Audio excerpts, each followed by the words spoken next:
kwangu kusimama hapa ili tuongee kwa ajili ya neno la Mungu.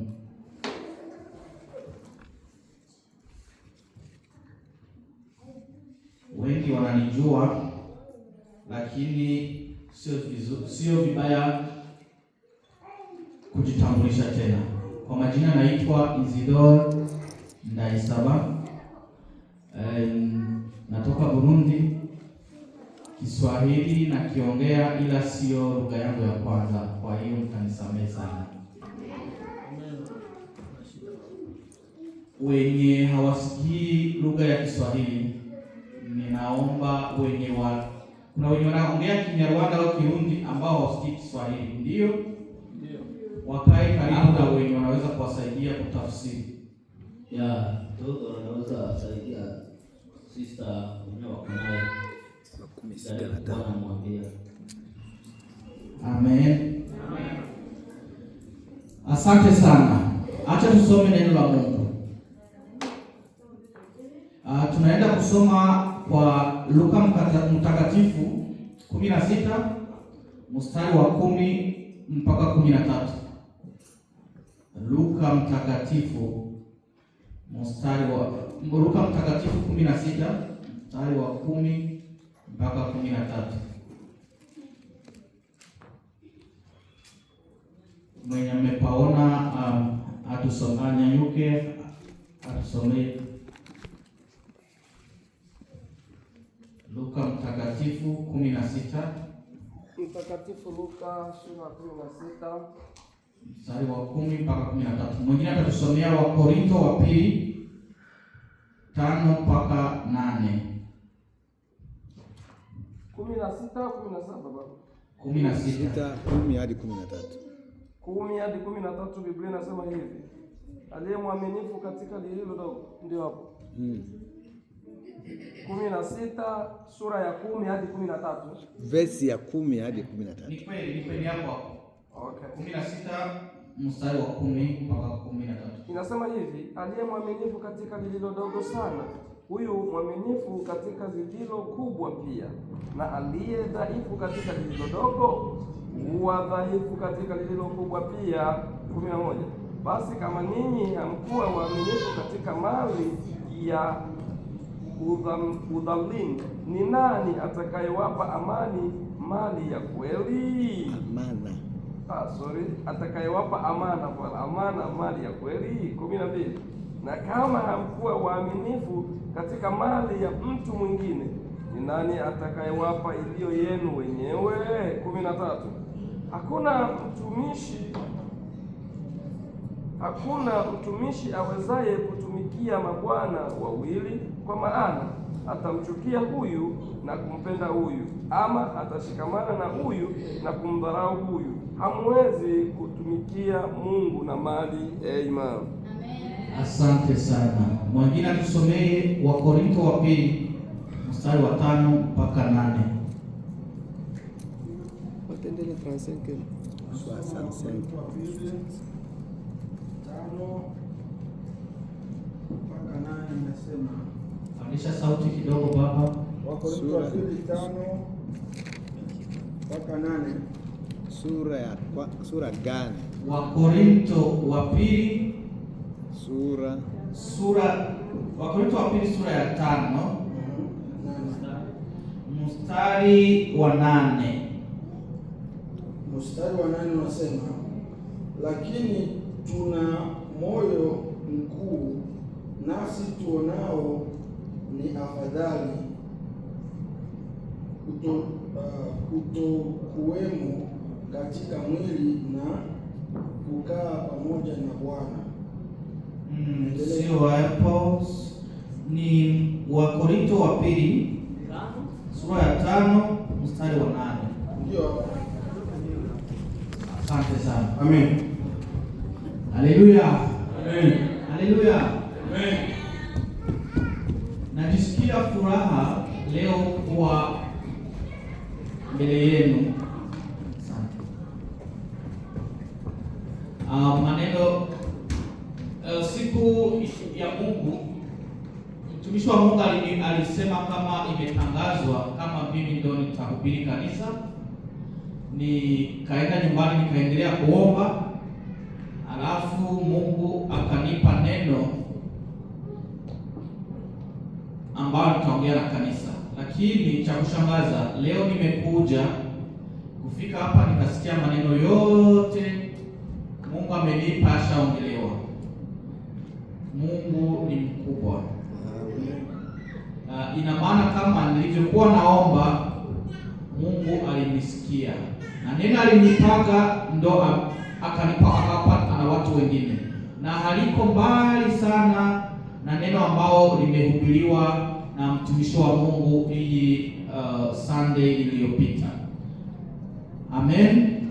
Hata na wimbo nilikuwa nimetayarisha tuimbe, mchungaji wetu ashaimba na hatujaongea kitu, naweza muuliza, lakini nyimbo ni hiyo nilikuwa nimetayarisha, lakini kwa kuwa nisha panga kuimba, tutaimba.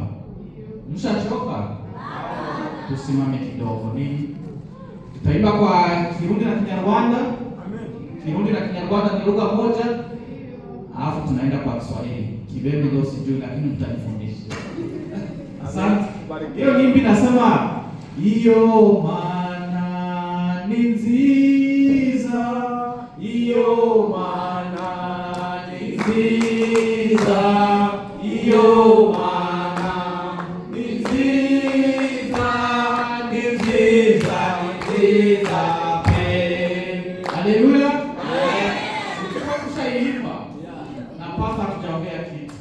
Mungu ni mwema, anasema hivyo, Mungu ni mwema.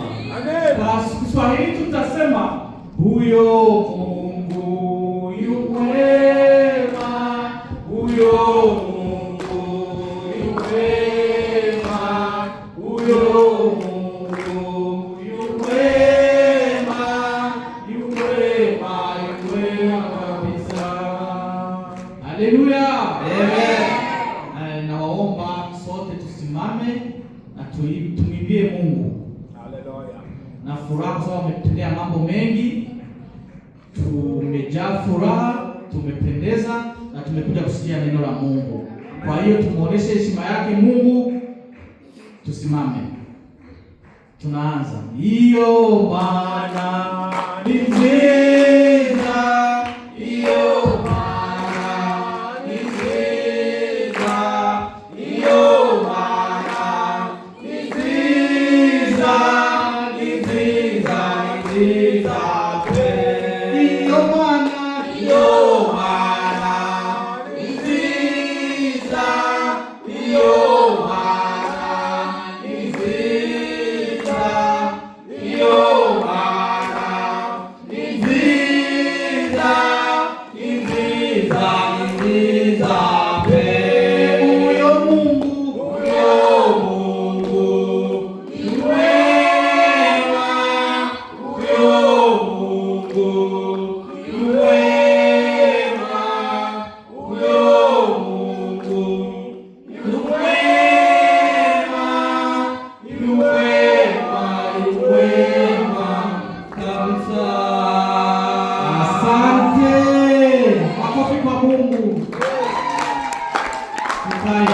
Asante sana.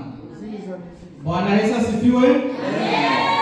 Imana ni nziza cyane.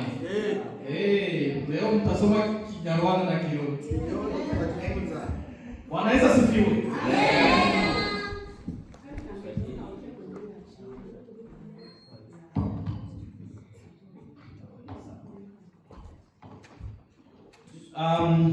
Nashukuru sana kwa waliotusaidia kusoma neno la Mungu. Neno la Mungu la leo ni kuwa mwaminifu wa Mungu kwa kila jambo. Amen. Amen. Alafu mwenye amesoma msomi wa pili amesema kwa hiyo tena ikiwa tupo hapa wajitahidi kumpendeza yeye. Tukisema yeye ni nani? Amen. Je, kazi zako zinampendeza Mungu? Je, uko mwaminifu kwa Mungu? Leo tunaenda kukumbushana ili tupate muda wa kuwaza kama tuko tunampendeza Mungu, tunafanya kazi za kumpendeza Mungu, na kama tuko waaminifu. Neno la Mungu limesema tuwe waaminifu kwa vitu vidogo, ndo tutakuwa waaminifu kwa vitu. Asante sana. Hii inanikumbusha habari au historia ya mtu mmoja. Alikuwa ni mfalme na mtu maskini. Haleluya. Huyo mtu maskini alikuwa ni maskini kabisa. Sijui kama ushawahi kuwa kwenye hali ambao hata chakula cha jioni haujui kitatoka wapi. Amen. Sijui kama ushakuwa kwenye hali unawaza Christmas nitavaa nini kwa sababu hauna hela. Amen. Unashindwa hata kutoka ndani ya nyumba kwa sababu unaona kabisa hautapendeza kama wengine. Amen. Hiyo inauma au haiumi? Inauma. Asante. Huyo maskini alikuwa hivyo. Tunajua kama mfalme anakuwa na kila kitu. Amen. Hiyo ni habari imetokea huko Burundi miaka mingi iliyopita. Mfalme alikuwa anaitwa Karabona. Alafu huyo maskini alikuwa anaitwa Kigondera. Unajua majina ya zamani. Mfalme alikuwa na nguo ambaye anapenda. Amen. Siku moja nguo yake pendwa ikachanika. Alafu akawaza, hii nguo siwezi kaitupa kwa sababu naipenda. Amen. Akasema acha nitafute mwenye wa kunisaidia kushona hii nguo. Amen. Akatafuta katika majirani wote, walikuwa matajiri, akakosa. Lakini akasema hii nguo siwezi nikaitupa. Amen. Mlinzi mmoja akakumbuka kama kuna maskini alikuwa anafanya kazi ya kushona. Akamwambia yeye mfalme, kuna mtu anaitwa Kigondera, ule anaweza kusaidia kwa hili jambo. Akasema sawa, nenda mkamwambia ni azime sindano mtamrudishia. Mlinzi mmoja kaenda akamwambia mfalme amenituma. Amen. Anasema anahitaji umwazime sindano. Amen. Kigondera akashituka akasema, kweli ni Mungu ni mfalme amekutuma. Amen. Kama hapa kwa hii nchi kisikia rais wa nchi anasema kama unataka kumwazime kitu, hautashituka. Utashituka sana. Huyo maskini akasema sawa, mimi hii sindano ndo maisha yangu, sina kitu kingine. Nenda kamwambie mfalme sikatai. Sindano nitampa, lakini siwezi nikaipa mtu mwingine. Mimi nitaipeleka mwenyewe kwa mfalme ili nihakikishe kama itapotea. Amen. Uliza karudia, akaenda kumwambia mfalme. Kigondera alisema hivi, haweza kumpa sindano yake mtu mwingine. Amen. Ataileta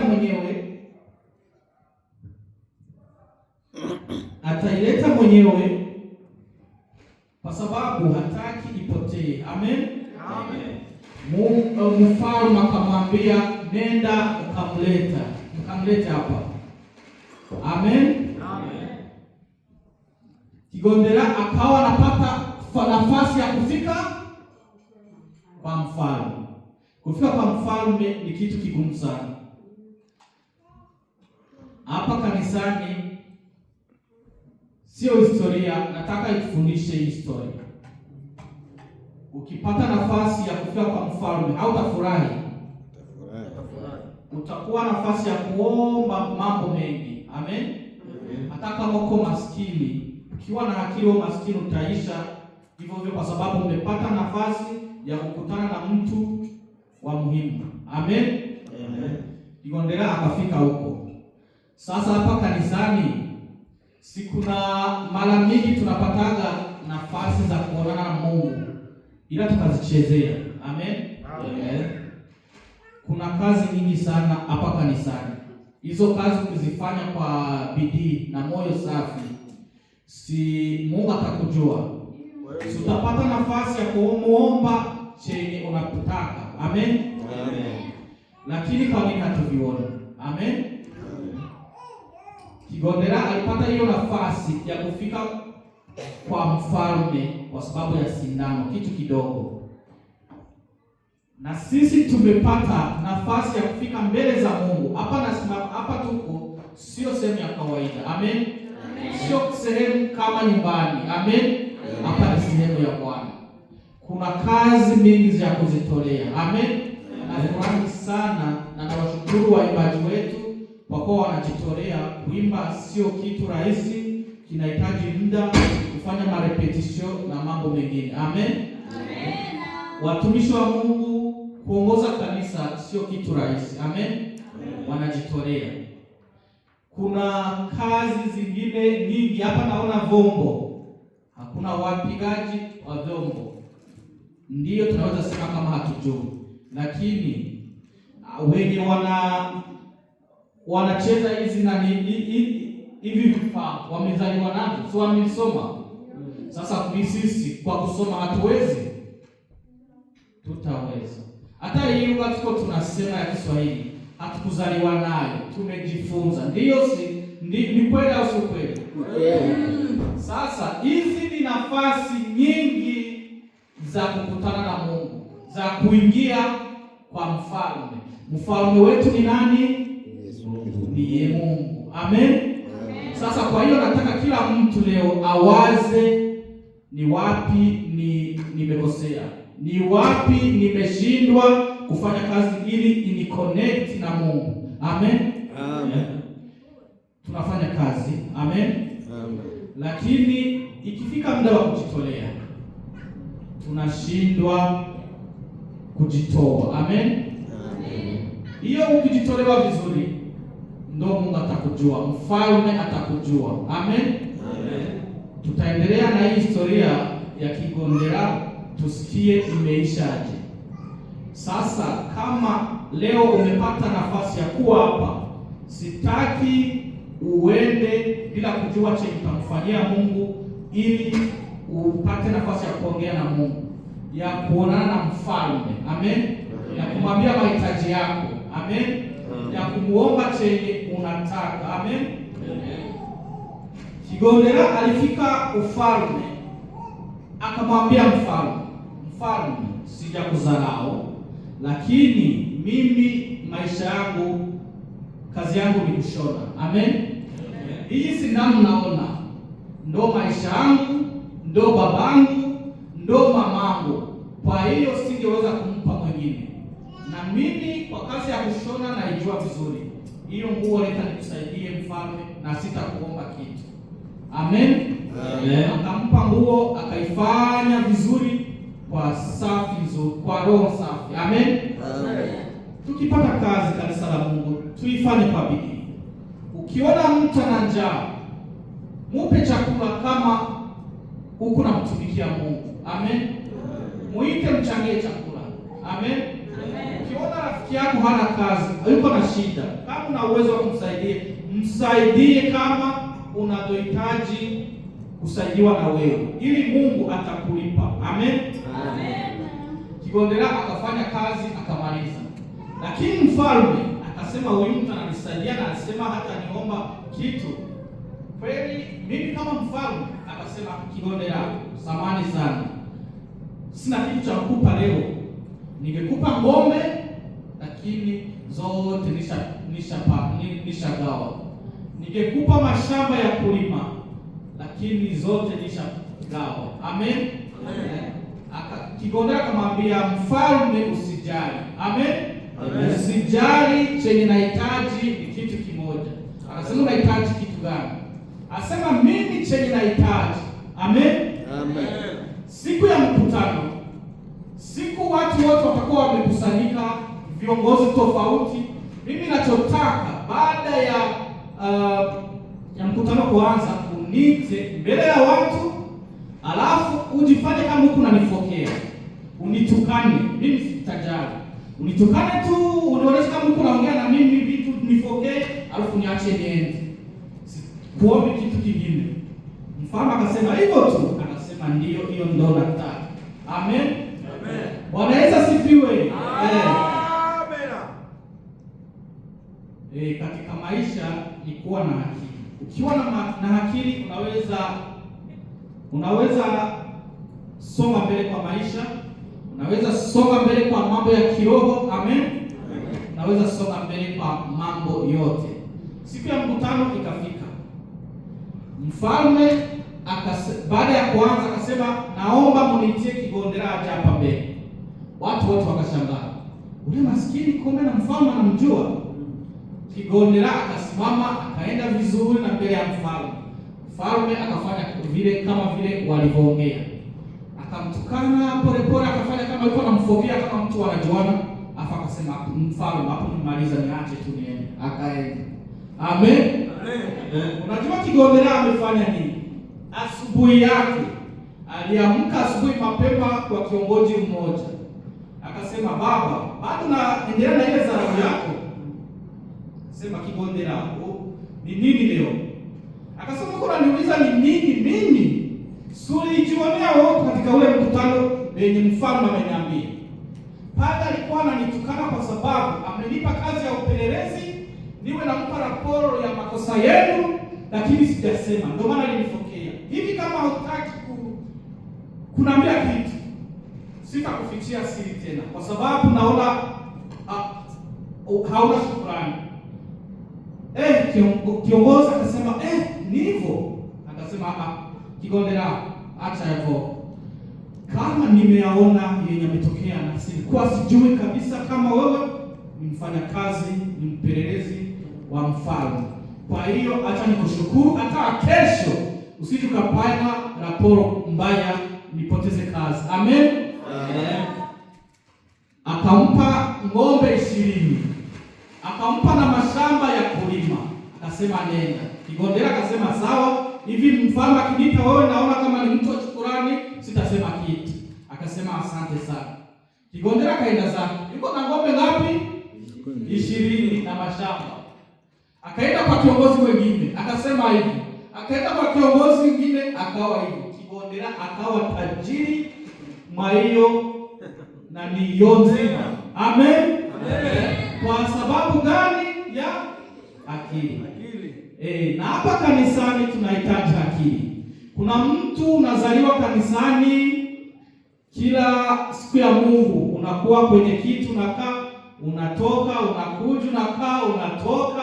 Amen. Amen. Haujui cha kufanya, haujui cha kuomba, dhambi zako unaingia nazo, unatoka nazo. Amen. Amen. Jamani, kuna baraka tuko tunapoteza. Amen. Amen. Leo ni muda mzuri wa kuwaza, Mungu nikufanyie nini ili na mimi unikumbuke. Amen. Amen. Kama Kigondera kama mfalme alivyomkumbuka Kigondera maisha yake akabadilika. Amen. Amen. Kuna wakati maisha yetu hayabadiliki kwa sababu hatujui kuomba. Amen. Amen. Kuna muda maisha yetu habadiliki kwa sababu hatujui cha kufanya. Tunaenda kazi sisi wote lakini kuna wenye hawaendi kazi juu ya magonjwa au ya miaka yao au ya matatizo mengine, lakini wenye wanaenda kazini. Amen. Amen. Kwa nini usitumie hiyo nafasi ya huyo mshahara unapata ili umshukuru Mungu na yeye akujue? Amen. Ili siku moja kuite mbele ya watu wengine. Amen. Amen. Siku Mungu atakuita mbele ya watu wote. Amen. Maisha yako yatabadilika. Cha kwanza, mbingu itakujua. Amen. Amen. Cha pili, hata na maisha yako, mambo ya njaa, mambo ya nini atabadilika. Hata kazi penye unafanya utateuliwa upewe nafasi nzuri. Amen. Au unaweza jikuta na mshahara unapanda. Amen. Haiwezekani kama kanisa la Mungu la Marekani kwenye siku ya Mungu wakishahesabia chenye tumemtolea Mungu inakuwa chini ya $50. Amen. $50. Dola ngapi? 50. Sijaongea na pasta hapo. Huyo hapo na siwezi nikadanganya nikiwa hapa mbele ya Mungu. Au hakuna mwenye alinituma niongee haya mambo. Ila Mungu aliniweka moyoni ili niongee na kanisa. Amen. Amen. Hii $50 wewe ukienda Walmart kununua vitu, unanunua vitu vingapi? Zaidi ya 50. Ni vitu vidogo vichache sana. Ndiyo kazi penye tunafanya kazi. Kuna mwenye anapokea chini ya 1,000. Ni wachache sana kwa mwezi. Kweli sio kweli? Ni wachache sana. Kwa nini tumsimshukuru Mungu kwa kile alichotubariki nacho? Mhubiri alipohubiri hii siku ya Mungu iliyopita alisemaje? Alisema hapa tuko na matatizo mengi. Hela kabisa hatuna. Watu familia huko nyumbani wanatupigiaga sana ambao wanajua tuko na hela nyingi. Tukasema kweli hela hatuna. Akauliza neno, mimi nakumbuka nilimuuliza, alisema, "Je, hivi Mungu akisema wewe kwa sababu hauna hela, akurudisha huko Afrika kwenye maisha ulikuwa nayo, alafu ile familia yako ailete hapa ndo wao wanakusaidia, utakubali?" Wote mlisema hapana. Amen. Amen. Kwa nini? Hizi dola zipo. Sio zingi kama tulivyo tunafikiria, lakini kidogo kipo. Lakini cha kushangaza cha kumshukuru Mungu hatuna. Amen. Amen. Tunapata zote afu tunakula. Amen. Amen. Kwa hiyo nataka leo ukitoka hapa bila kusukumwa, uwaze chenye utakuwa unafanya. Kazi ya Mungu iendelee, inahitaji mambo mengi. Kazi inahitaji mambo mengi. Amen. Amen. Inahitaji hata hizi hela. Tukipata hapa pakija wageni, watapokewa na nini? Na pesa. Pakitokea tatizo, nini tasaidia? Pesa. Kwa hiyo sijakwambia umtumikie Mungu kwa pesa tu. Wewe kwa akili yako na umri wako uwaze nini, kipi unaenda kufanya ili Mungu akujue. Amen. Usipofanya hivyo utaendelea kuwa kanisani siku zote, lakini mafanikio hautayaona. Amen. Amen. Magonjwa hayatapona. Hapo watumishi wa Mungu watahubiri, lakini dhambi zitaendelea kuwepo. Amen. Kwa hiyo kila mtu ajiwazi penye umetokea na penye uko leo. Kwa kuwa umeamka salama, hicho ni kitu kikubwa. Amen. Amen. Nani hana kitu cha kumshukuru Mungu? Hakuna. Nani yuko na kitu na vitu vingi vya kumshukuru Mungu? Mimi ni wa kwanza. Kila mtu. Amen. Kwa hiyo Mungu ambaye anatupenda na sisi tumpende. Amen. Kigondera aligeuka kuwa tajiri mwa hiyo nchi. Akawa tajiri mkubwa kwa sababu ya nini? Ya akili yake na kwa kuitwa na mfalme. Leo mfalme wetu ni Mungu amekuita leo. Uko na kitu cha kumuomba? Kuna kazi nyingi za kumfanyia kama nilivyosema. Amen. Amen. Kigondera hicho kipindi ilikuwa ni kipindi au missionaries walikuwa wanakuja wa Katolika kufundisha neno la Mungu huko. Ikabidi abatizwe. Akaenda kanisani, wakamwambia unaenda kubatizwa. Akasema hakuna shida, na mimi nataka kumtumikia Mungu. Kwa sababu hivi niko vizuri, nilikuwa naogopa kwenda kanisani. Nikaona sina nguo nzuri, nikaona niko na matatizo mengi, lakini hivi niko na ng'ombe, niko na nyumba nzuri, niko na mashamba ya kulima, watoto wangu wako vizuri hivi, niko na sababu zote za kumtumikia nani? Mungu. Amen. Akasema sawa. Siku ya kubatizwa akaenda. Padri akamwambia, sasa utakuwa unarudia emo yenye nasema kwenye uko kwenye Katolika, kwenye eglise za Katolika kuna mambo wanakwambia unarudia emo. Amen. Akamwambia Kigondera, asema Mungu ndo aliniumba.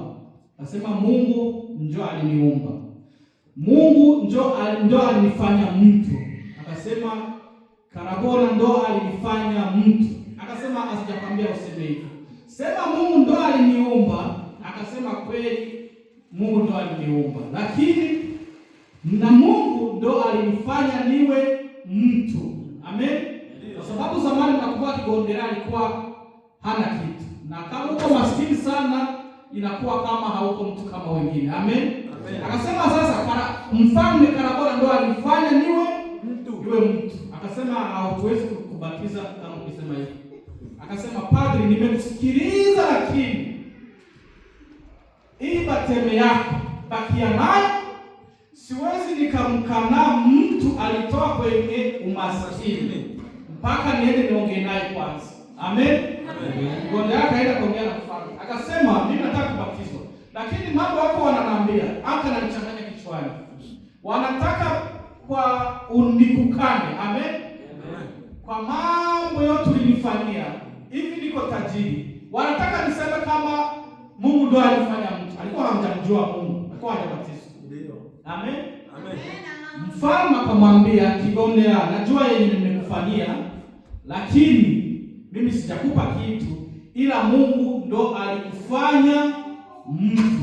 Nenda ukakubali, urudie wenye watakuomba. Mungu ndo alikuumba na Mungu ndo alikufanya mtu. Akasema kwa kuwa unanikubalia, mimi naenda nakubali, lakini singeweza kukukana mbele ya watu kwa sababu ulinionyesha upendo. Amen.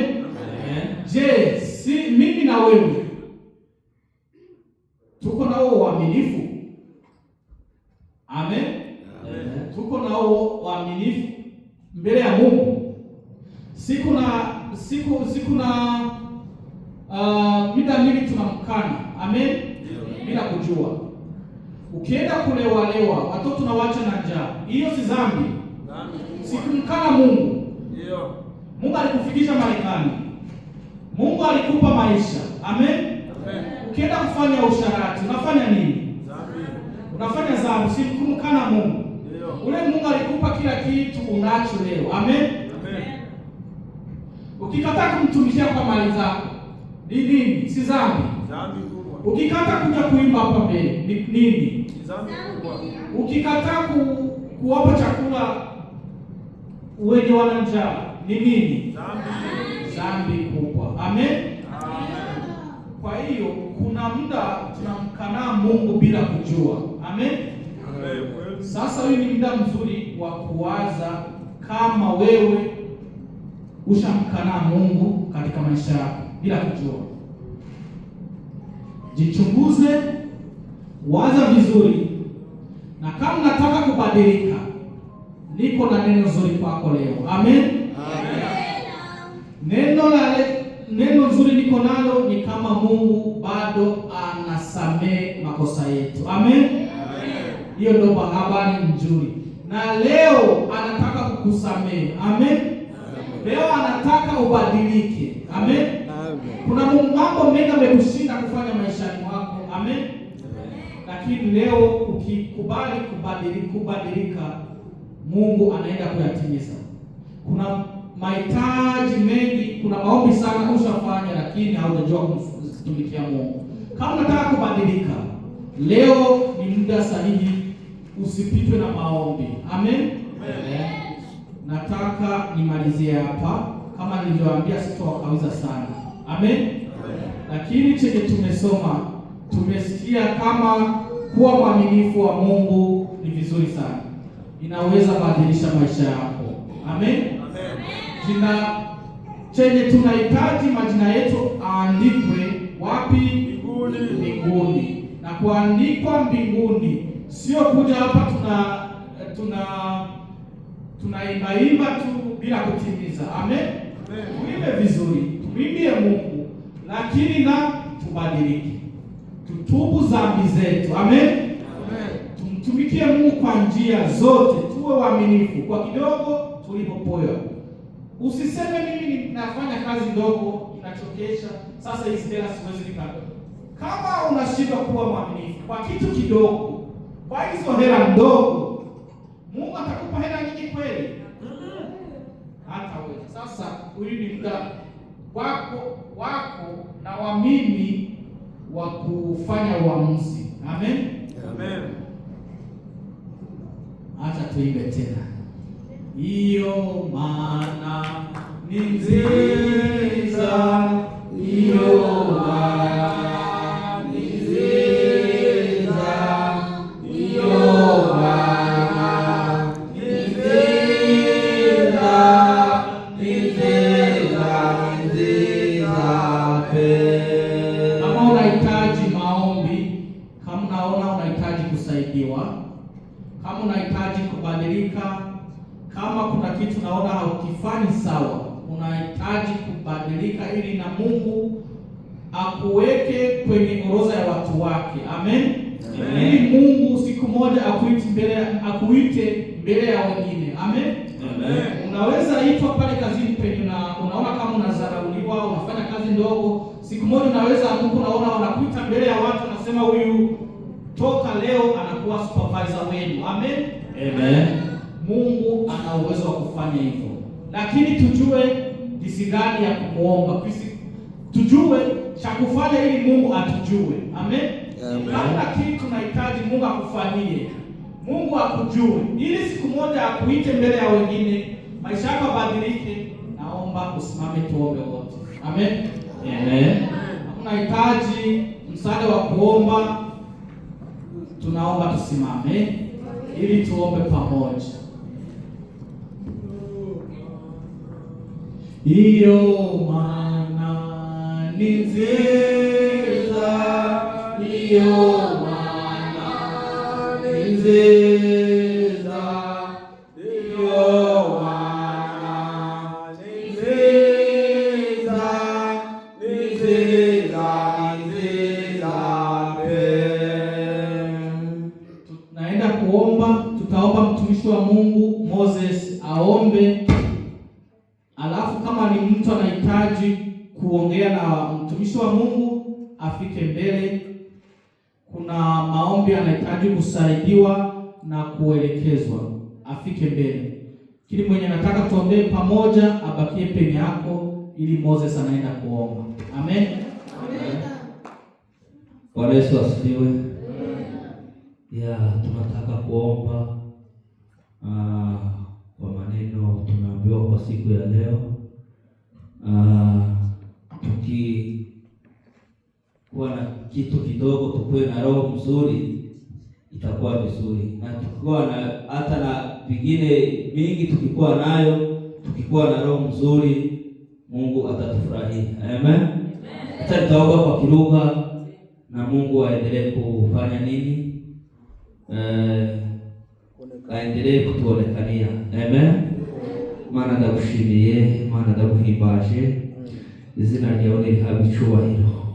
Amasaha nk'aya turakunezerewe, Mana yacu, Mana igira neza, Mana y'amahoro n'urukundo.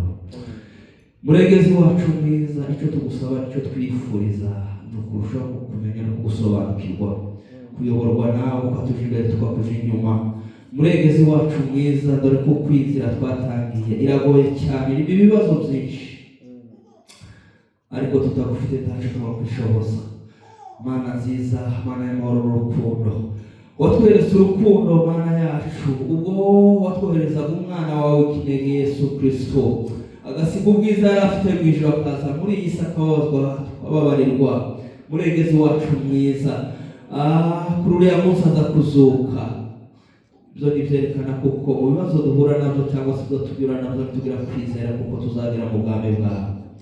Ijambo ryawe murengezi wacu mwiza ryatunejeje cyane.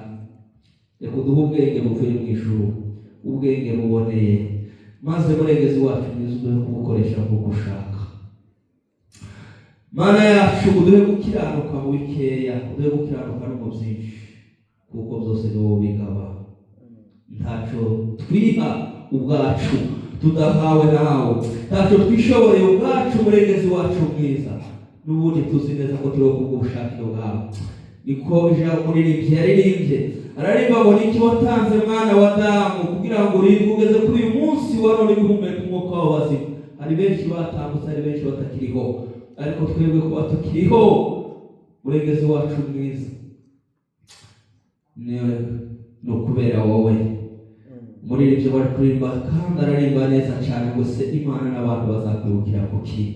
Wadugu wapendwa, kama tuko hapa kwa siku ya leo, hii ni mambo ya Mungu. Sisi hatukuwa tunajua, lakini baba wetu alikuwa anajua wakati huyu, mwaka huyu tutakuwa sisi wote hapa tukisema neno lake.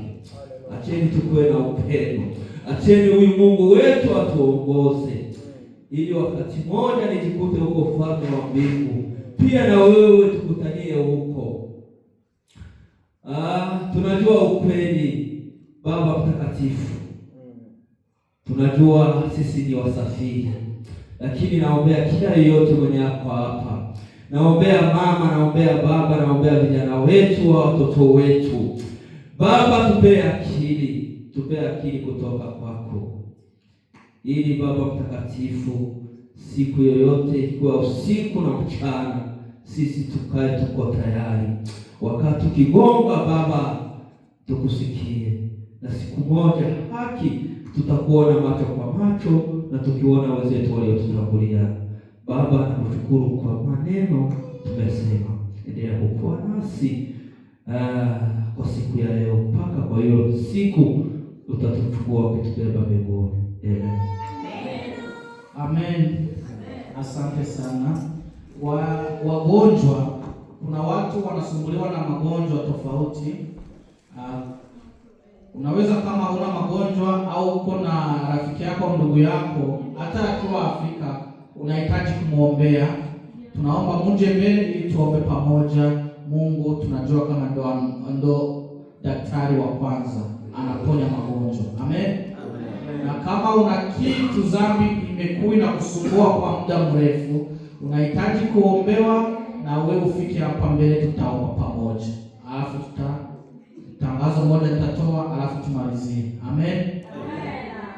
Kama upo ufike mbele. Amen. Amen. Kama unasumbuliwa na magonjwa, unahitaji tuombe pamoja, karibu sana.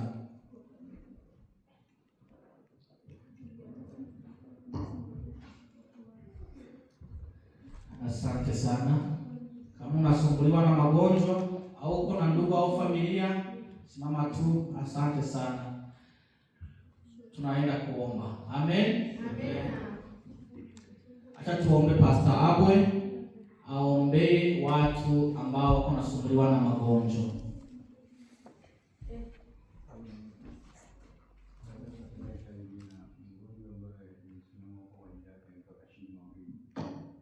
Amen. Amen. Amen.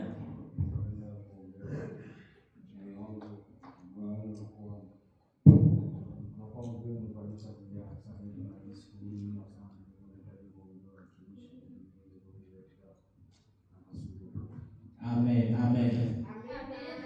Tunaenda kuomba sana. Haya, tuombe. Ninaamini kwamba wako watu ambao bado tu mioyo yao imekuwa migumu kuweza kusimama, lakini pia kuna watu ambao wako manyumbani, lakini pia naamini kwamba wakati Paulo anaenda akihubiri habari njema, kuna watu, ndugu au marafiki wa wengine walieleta leso kwa Paulo na ili waweze kuombewa, na kupitia mahitaji ya wengine hao nao wakaweza kupona. Kwa wakati huu naweza tunasimama mimi pia kukumbuka ndugu yetu Furaha Mbuto ambaye anaumwa. Ni siku za kutosha hizi hatuko naye hapa ibadani, kwa leo hatuko naye, na nilifika nyumbani kaona kwamba anasumbuliwa. Naomba pia Mungu aweze kumgusa kwa wakati huu kukamilisha uponyaji ndani yake. Tuombe. Tunakushukuru Mungu kwa ajili ya ndugu ambaye alisimama kwa hitaji, kwa ajili ya ndugu yake na kwa ajili ya roho yake mwenyewe inayokuwa na huduma. Mungu, tunainua macho kwako na tunanyoosha mikono juu yake, tunanyoosha mikono juu ya wengine wote ambao wana mahitaji hapa.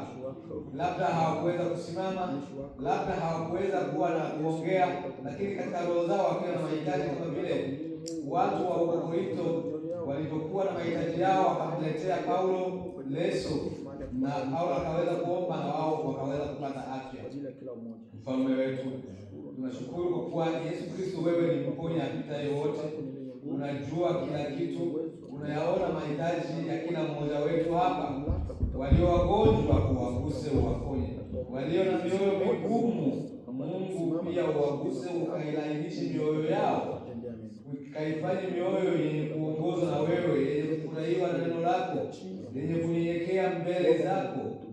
Mfalme wetu, tunashukuru kwamba tunavyoomba hivi umekwisha kutenda muujiza wako kwa wale walioko hapa na kwa wale ambao wasiokuwa hapa. Hatuna sababu ya kutaja jina la kila mmoja, maana wewe waona, wewe unayeona sirini, wajua mahitaji ya kila mmoja na wajua mahitaji ya wengine kwa ajili ya ndugu, wazazi au marafiki zao. Tunaomba Mungu wajibu tosha na kamili katika mahitaji ya kila mmoja wetu. Katika jina la Yesu Kristo Mwokozi tuomba na kushukuru. Amen. Amen. Amen. Asante sana.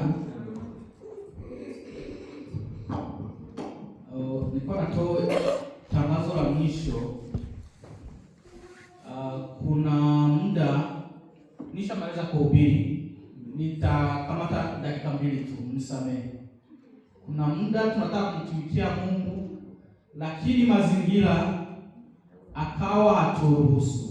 Kwa mfano, hivi tuko kwenye mwaka wa 2026. Amen. Amen. Ukitizama ulimwenguni mote, hata tuongelee hapa Marekani, nani anapokea hela kwa mkono? Hakuna. Sote tunapokea wapi? Kwa cheke na kwa banki. Kama mfano, mimi naweza maliza hata miezi 3 bila kugusa noti. Amen. Amen. Kwa hiyo tunaomba kanisa itusaidie, ituweke kwenye mwaka wa 2026. Watuwekee barcode hapa, watuwekee cash app kama walivyosema. Amen.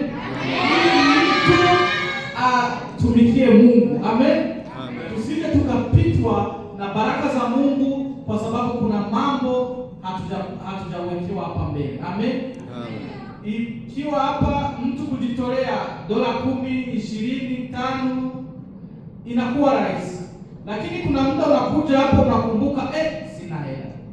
Kwa mfano, mimi leo nimechelewa kwa sababu ni mpaka niende huko kwenye benki ilikuwa sio rahisi. Lakini watumishi wa Mungu, msaidie kanisa ili wajitolee vizuri, wamtumikie Mungu, wasoje wakapitwa na baraka, wabarikiwe kama huyu maskini tumesikia amebarikiwa. Mungu atubariki na awabariki sana. Asante sana kwa kunisikiliza. Amen.